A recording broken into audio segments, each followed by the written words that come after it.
आकाशवाणी गोरखपुर से प्रादेशिक समाचार।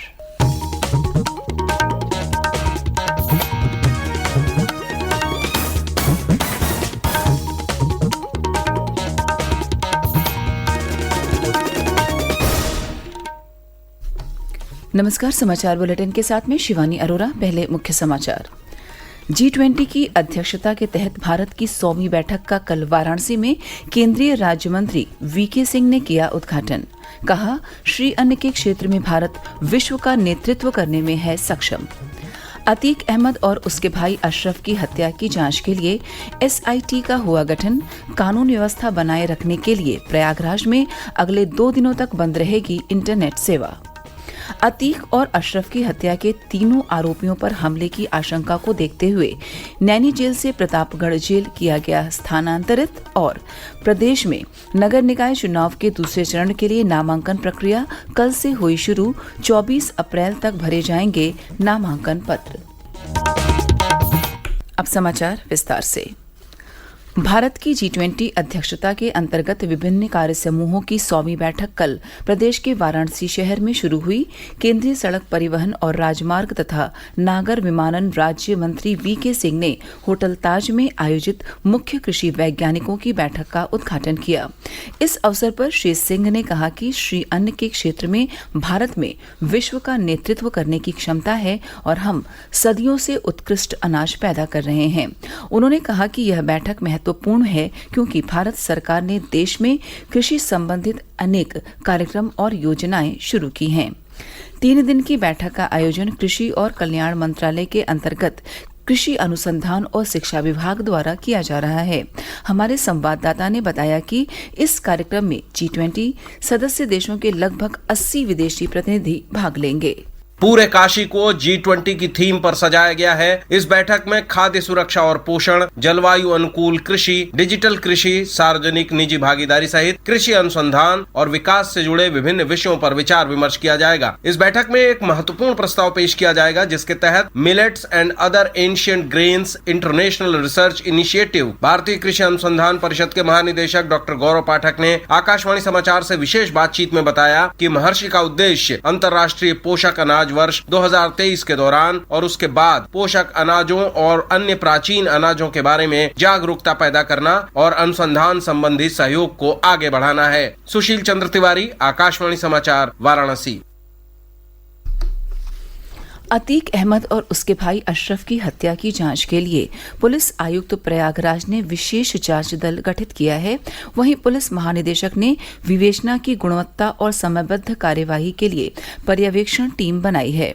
पुलिस आयुक्त प्रयागराज रमित शर्मा द्वारा गठित 3 सदस्यीय SIT में अपर पुलिस उपायुक्त अपराध सतीश चंद्र को मुख्य विवेचक और सहायक पुलिस आयुक्त कोतवाली सत्येंद्र प्रसाद तिवारी एवं विवेचना सेल अपराध शाखा के निरीक्षक ओम प्रकाश को सह विवेचक बनाया गया है। इस बीच जिले में कानून व्यवस्था बनाए रखने के लिए प्रयागराज में इंटरनेट सेवाएं अगले 2 दिनों तक बंद रहेंगी। प्रदेश पुलिस की ओर से अतीक अहमद के गिरोह से पीड़ित लोगों का ब्यौरा जारी किया गया है। इसके साथ ही अब तक अतीक के गिरोह के खिलाफ की गई कार्रवाई की जानकारी भी पेश की गई है। पुलिस ने बताया कि अतीक अहमद के गिरोह से जब्त की गई अवैध संपत्ति और जमीन की कीमत करीब 1169 करोड़ रुपए है। इसके साथ ही सरकार की ओर से प्रयागराज की घटना के बाद मुख्यमंत्री योगी आदित्यनाथ के कार्यक्रम में बदलाव की खबरों को भी निराधार बताया गया है। सरकार की ओर से कहा गया है कि मुख्यमंत्री और राज्य के उप मुख्यमंत्रियों के दैनिक कार्यक्रम में कोई बदलाव नहीं किया गया है। मुख्यमंत्री की सुरक्षा में भी किसी तरह का परिवर्तन नहीं किया गया है। अतीक अहमद और उसके भाई अशरफ की हत्या के आरोपी शूटर लवलेश तिवारी, सनी और अरुण को कल प्रतापगढ़ जेल में शिफ्ट कर दिया गया। तीनों आरोपियों को कोर्ट ने 14 दिन की न्यायिक हिरासत में नैनी जेल भेजा था। नैनी जेल में अतीक के 2 बेटे अली और उबेर समेत अतीक के कई गुर्गे कैद हैं। ऐसे में पुलिस को आशंका थी कि तीनों अपराधियों पर हमला हो सकता है। उनकी सुरक्षा को ध्यान में रखते हुए उच्चाधिकारियों के निर्देश के बाद जेल प्रशासन ने तीनों आरोपियों को प्रतापगढ़ की जेल में शिफ्ट कर दिया है। प्रादेशिक समाचार आप आकाशवाणी गोरखपुर से सुन रहे हैं। यह समाचार बुलेटिन हमारे YouTube channel AIR news Gorakhpur और ट्विटर हैंडल AIR News_GKP पर भी उपलब्ध है। राज्य में नगरीय निकाय चुनाव के पहले चरण के लिए नामांकन पत्र दाखिल करने के आखिरी दिन फतेहपुर में कल नगरपालिका के अध्यक्ष पद के लिए भारतीय जनता पार्टी उम्मीदवार प्रमोद द्विवेदी, समाजवादी पार्टी उम्मीदवार राजकुमार मौर्य और बहुजन समाज पार्टी उम्मीदवार वीर प्रकाश लोधी ने अपना अपना नामांकन पत्र दाखिल किया। वाराणसी में नामांकन के आखिरी दिन भारतीय जनता पार्टी के महापौर पद के प्रत्याशी अशोक तिवारी सहित समाजवादी पार्टी के OP सिंह और आम आदमी पार्टी की महापौर प्रत्याशी शारदा टंडन ने नामांकन दाखिल किया। कांग्रेस ने लखनऊ सहित 9 जिलों के महापौर प्रत्याशी घोषित किए। लखनऊ से कांग्रेस की महापौर प्रत्याशी संगीता जायसवाल ने कल अपना नामांकन दाखिल किया। गोरखपुर से भारतीय जनता पार्टी के महापौर पद के प्रत्याशी डॉक्टर मंगलेश कुमार श्रीवास्तव और कांग्रेस के महापौर प्रत्याशी नवीन सिन्हा ने नामांकन किया। प्रथम चरण का मतदान 4 मई को होगा।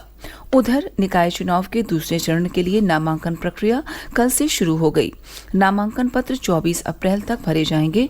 दूसरे चरण में 11 मई को अयोध्या, सुल्तानपुर, कानपुर नगर, हाथरस, पीलीभीत, मेरठ, हापुड़ सहित 38 जनपदों में वोट डाले जाएंगे। मतगणना 13 मई को संपन्न होगी। आकाशवाणी के लोकप्रिय कार्यक्रम प्रधानमंत्री की मन की बात पर आधारित विशेष श्रृंखला। आज की कड़ी का विषय है आत्मनिर्भर भारत। लोग, आवाज और सीधा संवाद, यानी आपके हम सबके मन की बात। जी हाँ, ऐसे ही करोड़ों लोगों से जुड़ जाते हैं हमारे प्रधानमंत्री हर महीने मन की बात प्रोग्राम के साथ। आकाशवाणी पर ये सिलसिला इस महीने यानी अप्रैल में 100वीं कड़ी के साथ जारी रहेगा।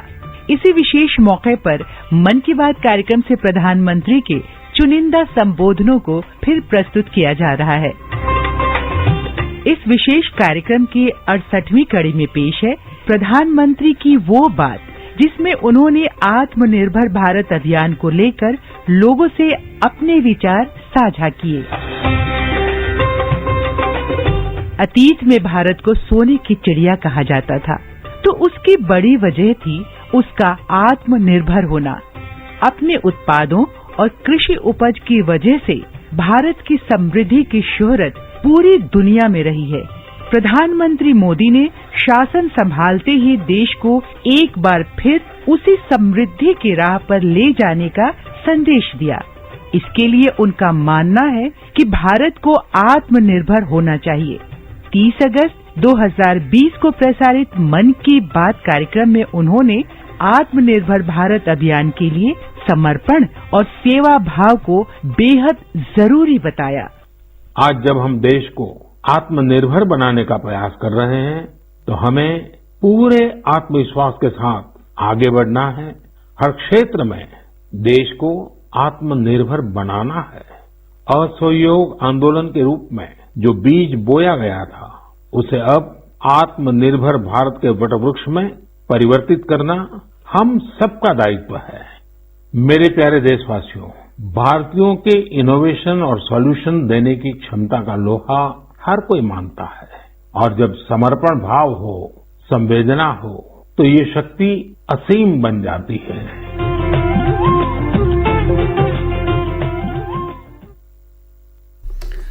केंद्र शासित प्रदेश जम्मू कश्मीर में 62 दिनों तक चलने वाली श्री अमरनाथ जी यात्रा के लिए ऑनलाइन और ऑफलाइन पंजीकरण कल से शुरू हो गया है। ऑफलाइन पंजीकरण देश भर में 542 बैंक शाखाओं में किया जा सकता है, जिसमें पंजाब नेशनल बैंक की 316, जम्मू कश्मीर बैंक की 90, यस बैंक की 37 और स्टेट बैंक की 99 शाखाएं शामिल हैं। 13 से 70 वर्ष की आयु के व्यक्ति अमरनाथ जी यात्रा 2023 के लिए अपना पंजीकरण करा सकते हैं और तीर्थ यात्रा के लिए स्वास्थ्य प्रमाण पत्र अनिवार्य है। और अंत में इस बुलेटिन के मुख्य समाचार एक बार फिर। G20 की अध्यक्षता के तहत भारत की 100वीं बैठक का कल वाराणसी में केंद्रीय राज्य मंत्री VK सिंह ने किया उद्घाटन। कहा, श्री अन्न के क्षेत्र में भारत विश्व का नेतृत्व करने में है सक्षम।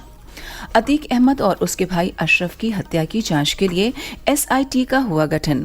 कानून व्यवस्था बनाए रखने के लिए प्रयागराज में अगले 2 दिनों तक बंद रहेगी इंटरनेट सेवा। अतीक और अशरफ की हत्या के तीनों आरोपियों पर हमले की आशंका को देखते हुए नैनी जेल से प्रतापगढ़ जेल किया गया स्थानांतरित और प्रदेश में नगर निकाय चुनाव के दूसरे चरण के लिए नामांकन प्रक्रिया कल से हुई शुरू। 24 अप्रैल तक भरे जाएंगे नामांकन पत्र। इसी के साथ प्रादेशिक समाचार समाप्त हुए। नमस्कार।